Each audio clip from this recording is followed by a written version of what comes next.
Nuwa awoke, startled and anxious. She quickly got to her feet and cried out loudly for the people.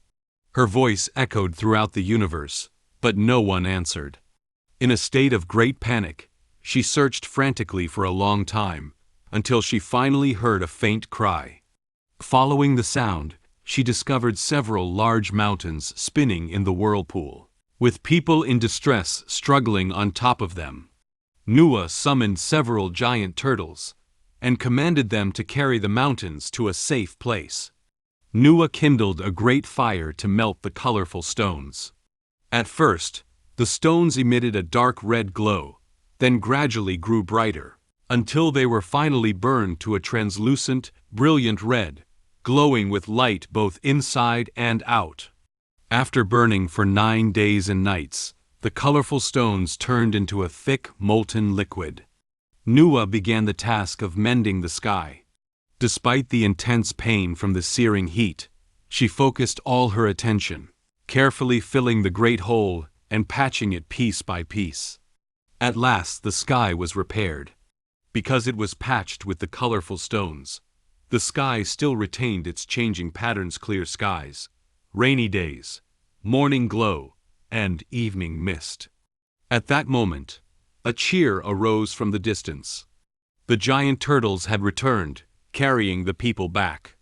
Although the sky had been repaired, the question remained: what could replace Mount Bujo as the heavenly pillar? The lead turtle, noticing Nuwa's concern, offered a suggestion. The heavenly pillar must be made from something strong and resilient, so that it won't break. Although the sky had been repaired, the question remained: what could replace Mount Bujo as the heavenly pillar? The lead turtle, noticing Nuwa's concern, offered a suggestion. The heavenly pillar must be made from something strong and resilient, so that it won't break. The idea was sound, but where could such a material be found?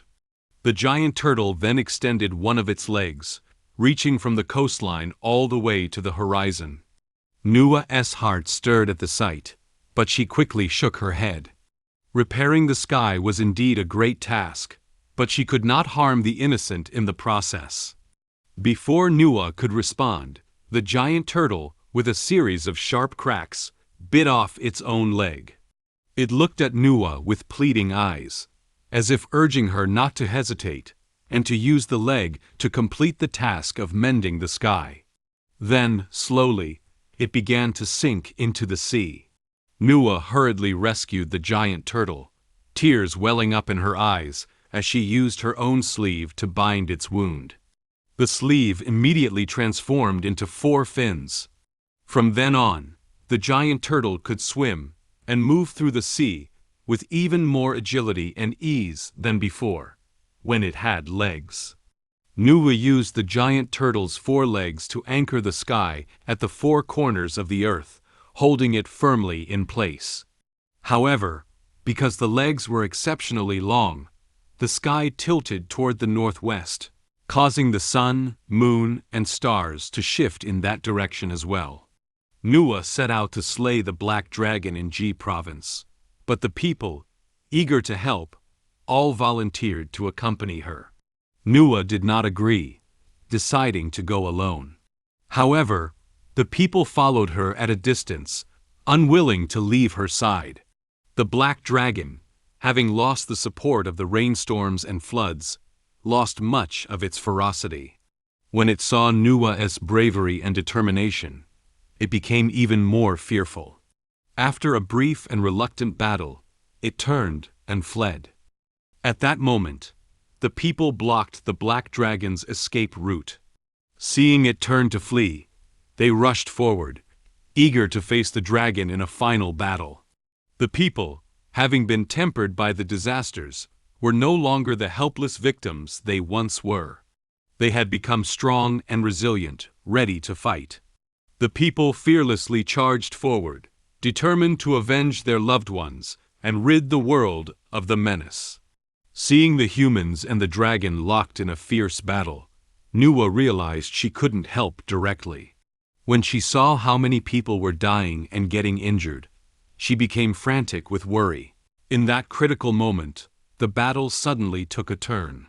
A young warrior, quietly and skillfully, grabbed hold of the dragon's whiskers and climbed up to its head. With a swift strike of his axe, he landed a fatal blow to the black dragon's vulnerable spot. The black dragon shook violently, causing the earth to tremble. The warrior was thrown off, but after a moment, he climbed back up.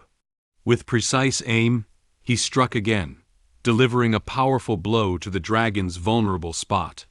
Finally, the black dragon collapsed, defeated. The people jumped and cheered, paying tribute to the great mother who had created and protected them. Nuwa's heart surged with emotion, filled with joy. Through the trials of disaster and struggle, her children had finally become the masters of the universe. With her great task completed, Nuwa quietly returned to the heavens. She rode in a chariot pulled by a golden dragon, traveling along a road of radiant rainbow clouds, close to the round, glowing moon. Silently, she sped forward through the night sky.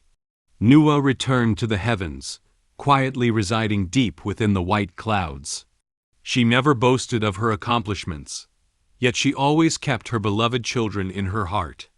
On the earth below, the people would often look up, gazing at the sky, deeply remembering the mother who had created them.